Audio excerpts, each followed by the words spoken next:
¿Puede un pecador salvarse de las garras de la perdición eterna si se arrepiente de todo corazón y busca por todos los medios ganarse a sí mismo y resarcir los daños que pudo haber cometido en vida y con plena conciencia de lo que hacía? Es un verdadero misterio. Sin embargo, los testimonios parecen indicar que es posible.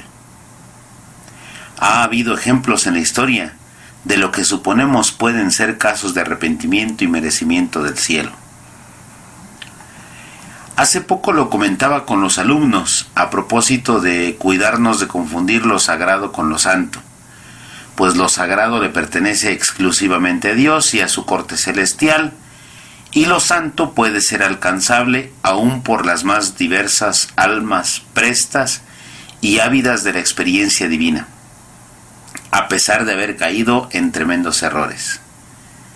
Les explicaba a estos alumnos que algunos santos reconocidos han tenido un pasado a veces indecible, por cruel y hasta por incomprensible.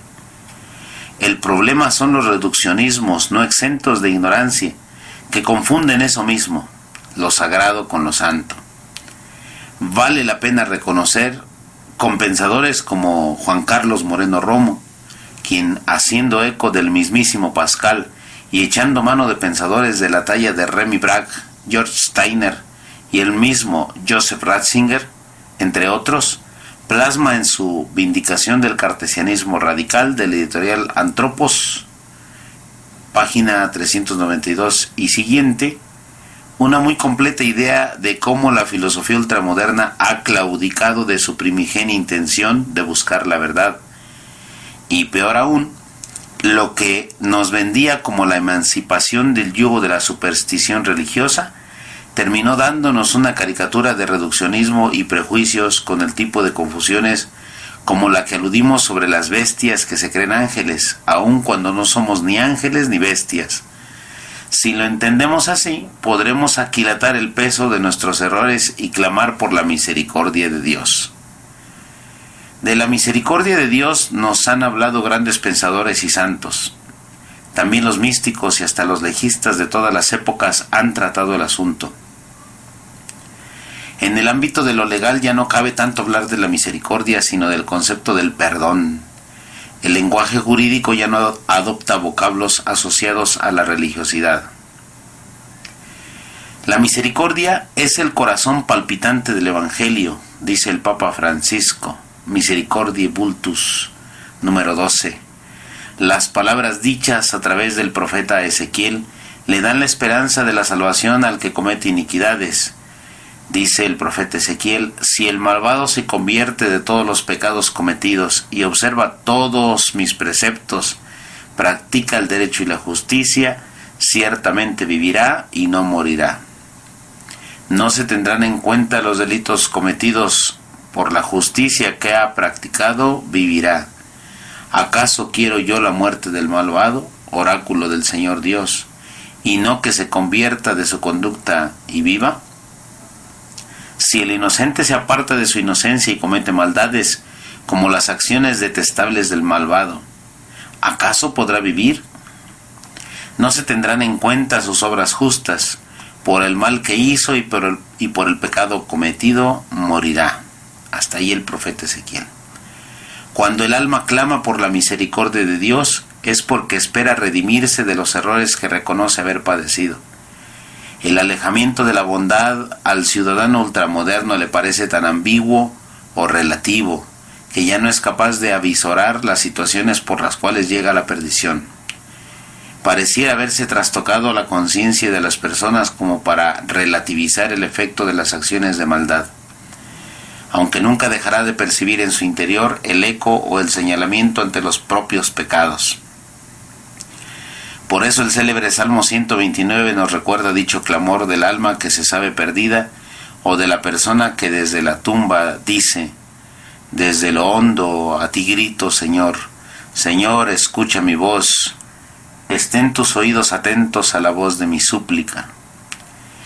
Y esa espera es el grito desde lo más profundo, desde la indigencia, la soledad, el vacío, la nada, la perdición que se experimenta. Por eso también el salmista atribuye la misericordia de Dios al Dios de salvación. Dice el mismo salmista: porque del Señor viene la misericordia y la redención copiosa, y Él redimirá a Israel de todos sus delitos. Nuestro Dios es un Dios rico en misericordia, como lo dice otro salmo. No hay nada que le sobrepase, a pesar de saber que una falta cometida, una ofensa contra lo infinito, merecería una pena infinita, como sugería el padre Jaime Balmes a finales del siglo XIX. Es más grande la gracia que el pecado porque, como asiente el pregón pascual de la noche santa de la resurrección, feliz la culpa que mereció tal Redentor.